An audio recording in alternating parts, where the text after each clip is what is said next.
एक मोठी बातमी आपल्या समोर येते आहे. पंतप्रधान रात्री 8:30 वाजता संबोधन करणार. काय नवी घोषणा करणार? बहुचर्चित महिला आरक्षण विधेयक आणि मतदारसंघ पुनर्रचना विधेयकावरून सरकारचा संसदेत पराभव झाल्यानंतर आता पंतप्रधान नरेंद्र मोदी हे देशाला संबोधित करणार आहेत. पंतप्रधान नरेंद्र मोदी हे आज रात्री 8:30 वाजता देशवासियांना संबोधित करणार आहेत.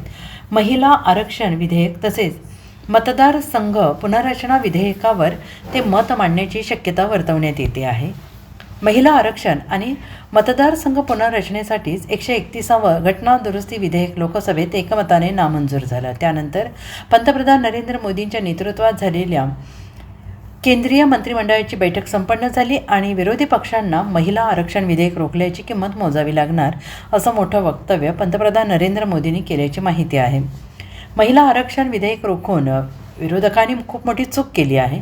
विरोधकांनी आमचा पराभव केला नाही तर महिलांच्या हक्कांचा विरोध केला. विरोधकांची महिलांप्रती विचारसरणी ही नकारात्मक आहे. हा संदेश देशातील प्रत्येक गावात पोहोचला पाहिजे असं नरेंद्र मोदी यांनी म्हटलंय. विरोधी पक्ष आता आपली भूमिका योग्य ठरवण्याचा आणि लपवण्याचा प्रयत्न करत आहे अशा शब्दात मोदींनी टीका केल्याची माहिती आहे.